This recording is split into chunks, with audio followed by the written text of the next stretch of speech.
फर्जी वोटर अगर था तो चढ़ा कैसे? पहली बात तो ये, अगर चढ़ा तो इसके पहले जो चुनाव हुआ ये सारे चुनाव को रद्द किया जाए फिर। जितना भी सांसद इस्तीफा दे। बिल्कुल, जब फर्जी वोट से बने सांसद तो फर्जी वोट पर बंद होना चाहिए ना। अच्छा, कहा था कि मैं 5 किलो अनाज देता हूँ। जब वोटर लिस्ट में से आप नाम काट दीजिएगा तो किसको 5 किलो अनाज दीजिएगा? अंबानी को दीजिएगा, अडानी को दीजिएगा, नीरव मोदी को दीजिएगा, मेहुल चौकसी को दीजिएगा, नितिन संदेशा को दीजिएगा, किसको दीजिएगा? इसका जवाब चाहती है भारत की जनता और खासकर बिहार की। कटेगा, आदिवासियों का कटेगा, जो पिछड़े वर्ग है उसका कटेगा। उसके साथ ये सबसे बड़ा अन्याय है। उसको सरकार कहीं कहीं वो जानती है कि इस बार जो दलित है, शोषित है, वो कांग्रेस के और महागठबंधन के साथ जाने के लिए तैयार है, क्योंकि इसकी जो तैयारी है, इसका जो कार्यकाल है वो देख चुका है जनता। गांव विरोध होगा, पांव पांव विरोध होगा, गली गली विरोध होगा, नगर नगर होगा विरोध, डगर डगर होगा विरोध, हर जगह विरोध करेंगे। बिल्कुल में भारी जो है ना उत्साह के साथ उतरे हैं रोड पे और चक्का जाम कर रहे हैं। हमारे साथ एक कार्यकर्ता है, हम सर से बातचीत करने की कोशिश करते हैं। कहां से आए सर, अपना परिचय दे दीजिए। मैं पटना से हूं और मैं कांग्रेस पार्टी का एक समर्पित कार्यकर्ता हूं।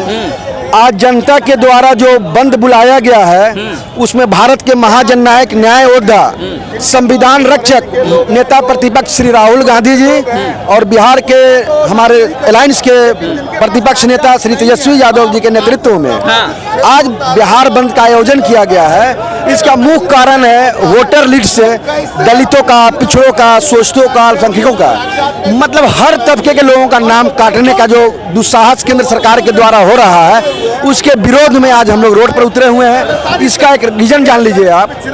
नीतीश कुमार एक तरफ कहते हैं कि 400 रुपया से बढ़ा के 1100 रुपया हम कर दिए हैं आपको पेंशन। जब नामे काट दीजिएगा वोटर लिस्ट में से तो किसको 1100 रुपया दीजिएगा? नीतीश कुमार से सवाल है मेरा। अच्छा, सवाल है मेरा। दूसरा सवाल भारत सरकार से है, नरेंद्र मोदी से सीधा सवाल प्रधानमंत्री जी से है। उन्होंने कहा था कि मैं 5 किलो अनाज देता हूँ। जब वोटर लिस्ट में से आप नाम काट दीजिएगा तो किसको 5 किलो अनाज दीजिएगा? अंबानी को दीजिएगा, अडानी को दीजिएगा, नीरव मोदी को दीजिएगा, मेहुल चौकसी को दीजिएगा, नितिन संदेशा को दीजिएगा, किसको दीजिएगा? इसका जवाब चाहती है भारत की जनता और खासकर बिहार की। बोले हैं कि जो फर्जी है उसको हटाया जाएगा। हम कौन साबित करेगा? 2024 में उन्हीं लोगों के द्वारा वोट दिया गया है जो उनकी सरकार बनी हुई है, उनकी सरकार है। अब 25 में लोग फर्जी हो गए। अच्छा। इसका मतलब है कि नरेंद्र मोदी ही फर्जी है। तो फर्जी वोट से प्रधानमंत्री बने हैं। बिल्कुल, आप नहीं समझ रहे हैं इस बात को। आप पत्रकार हैं, आप समझिए कि 24 में अभी हम लोगों ने वोट दिया है, अभी साल लगा है, अभी कह रहे हैं कि नहीं वोटर लिस्ट में फर्जी को नाम काट दे रहे हैं। इसका मतलब है कि आप फर्जी मतदाता से अपना काम करवाए हैं, ईवीएम आपने सेट किया है। फर्जी कौन है? नरेंद्र मोदी है कि यहाँ की जनता जिसका नाम जान लेना है। क्या कह रहे थे सर आप? सबसे बड़ा सवाल है चुनाव आयोग। इस समय 1 महीना 2 महीने चुनाव बचा है, इस 1-2 महीना चुनाव बचा है। इस समय ये तुगल की फरमान जारी करना कहीं न कहीं ये साबित कर रहा है कि चुनाव आयोग भाजपा के गोद में बैठ गई है। भाजपा के गोद में और खासकर नरेंद्र मोदी के जो गुजराती मॉडल है उसके गोद में बैठ गई है। ये पूरा का पूरा कॉर्पोरेट जो गुजराती मॉडल का कॉर्पोरेशन है उसके गोद में, भाजपा के गोद में बैठ गई है और वहीं से तुगलक की फरमान जारी होता है। आप समझिए इस चीजों को। बिहार में इस समय जब 2 महीने चुनाव बचा है, उस समय इस प्रकार का तुगलक की फरमान करना साबित होता है कि ये दलितों के साथ, खासकर ये जो वोटर कटेगा, हम लोग ऐसे वोटर नहीं कटेगा। यह जानते हैं, मेरे पास एजुकेशनल प्रोफाइल है, उससे हम अपना जन्म प्रमाण पत्र दे सकते हैं। मेरे ऐसे कई जो शिक्षित वर्ग के लोग हैं या जो अपर कास्ट के लोग हैं, उनके पास कई ऐसे डॉक्यूमेंट्स होते हैं जिससे नहीं कटेगा। लेकिन ये जो कटेगा, ये सबसे बड़ा सोचनीय विषय है, ये दलितों का कटेगा, आदिवासियों का कटेगा, जो पिछड़े वर्ग है उसका कटेगा।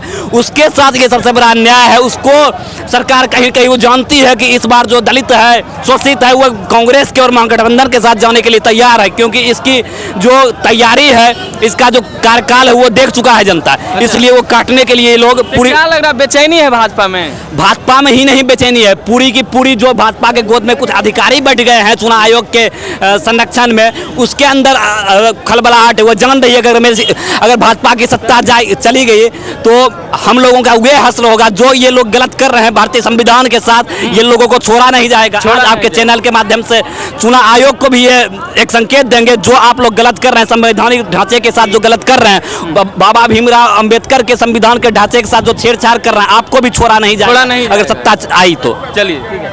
क्या कहना चाह रहे हैं सर? झंडा लिए हुए कांग्रेस का रोड पे पूरा जाम किए हुए, काहे उतरे हैं आप लोग? तुगलकी फरमान के खिलाफ जन जन में आक्रोश है। हाँ। और हर लोग जो भी लोकतंत्र को मानते हैं वो सब विरुद्ध हैं। और ये चंद जो कठपुतली बनी हुई है आज चुनाव आयोग, उसको ये फरमान वापस लेना पड़ेगा। फरमान वापस लेना पड़ेगा, नहीं लेना बिल्कुल। तो जन आंदोलन होगा। जन आंदोलन करिएगा। बिल्कुल, वो बिल्कुल। बोला गया कि अच्छे काम के लिए लाया। क्या अच्छा हो रहा है कोई तो बता दे। चुनाव आयोग खुद इस बात को बताने में असक्षम है कि हम अच्छा क्या कर रहे हैं। आप कह रहे हैं कि अच्छा होगा। वो बोल रहे हैं ना कि फर्जी वोटरों को हटाया जाएगा। फर्जी वोटर अगर था तो चढ़ा कैसे? पहली बात तो ये, हाँ। अगर चढ़ा तो इसके पहले जो चुनाव हुआ ये सारे चुनाव को रद्द किया जाए फिर। हाँ, जितना भी सांसद है इस्तीफा दे। बिल्कुल। ये जब ना फर्जी कहना। वोट से बने हैं सांसद तो फर्जी वोट पर तो बंद होना चाहिए ना। अच्छा, आप लोग उतरे हैं, आपके साथ कौन कौन नेता भी आ रहे हैं मैदान? राहुल गांधी जी स्वयं आ रहे हैं, समूचे तेजस्वी जी आ रहे हैं, बाकी सारे विपक्ष के जितने भी नेता हैं सब लोग आ रहे हैं। सब कहाँ पहुँचेंगे? यही इनकम टैक्स गोलंबर पहुंचेंगे। इनकम टैक्स पहुँचेंगे सर? बिल्कुल।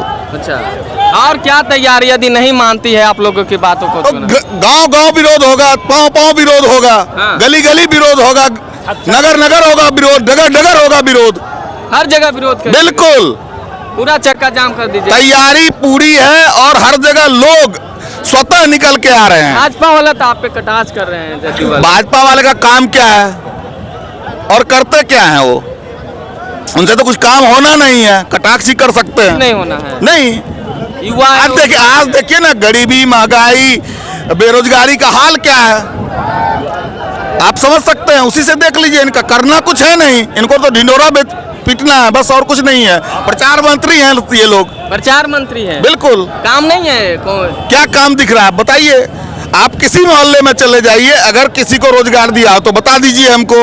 अच्छा, महंगाई अगर कम हुई हो तो बता दीजिए। सरकार बनेगा आप लोग का भी? बिल्कुल बनेगा, उम्मीद है पूर्ण बहुमत से बनाएंगे सरकार। पूर्ण बहुमत से? हाँ, इसलिए घबराए हुए हैं वो लोग। हाँ बिल्कुल। चलिए, क्या कहना चाह रहे थे आप? आप युवा आयोग की बात बोले, युवा आयोग किसकी मांग थी और इस चीजों को कौन उठाया, इस चीजों को पहले जानने की कोशिश करिए। युवा आयोग की युवा भारत की मांग थी। युवा भारत के राष्ट्रीय अध्यक्ष होने के नाते हम लोगों ने, मैंने लगभग अभी तक 100 चिट्ठी राष्ट्रपति को, 100 चिट्ठी कम से कम चीफ जस्टिस को, पूरे देश में इसके लिए आंदोलन किया हूं मैं। आज चुनाव आयोग जब हम लोग एकदम मजबूती से कांग्रेस परिवार के साथ इस चीजों को उठाने का भरसक प्रयास कर रहे हैं, तो आज इस समय युवा आयोग की बात कर रही है। कहीं न कहीं नीतीश की सरकार इससे घबरा गई है, हम लोगों की लड़ाई से घबरा गई है। अब इसकी ये हालत हो गई है इस समय, इस मूवमेंट में, जब 2 महीने चुनाव बचा है, इस मूवमेंट में वो युवा आयोग की बात करते हैं। सोचिए, अभी तक इस पे भी नहीं अनुशंसा हुई है, नहीं बात हुई, केवल ये मीडिया के माध्यम से प्रसारित किया गया है। इतना ट्वीट कर दिया गया है। क्या बोले? मुख्यमंत्री के तरफ से पोस्ट डाल दी, पोस्ट डाला गया है, लेकिन अभी तक अनुशंसा नहीं हुई है। अभी तक आप विधानसभा में इस चीज़ों को एग्री नहीं किया गया है। आप इस चीज़ों को देखिए, अभी केवल जुमला, जो इनका हवाबाजी है, जुमला है, उस पर ही काम हो रहा है। देख सकते हैं। तो महागठबंधन का जितने भी लोग हैं, कहने के इंडिया अलायंस के लोग हैं, पूरा प्रदर्शन दिखाइए, पूरा भीड़ दिखाइए, चारों तरफ कैमरा से घुमाइए, भीड़ दिखाइए। देखिए किस तरह का भीड़ पहुंचे हैं, और लगातार जो ये लोग हैं सरकार पे हमलावर हैं। बाकी आप क्या रहे हैं कमेंट बॉक्स में दे। धन्यवाद।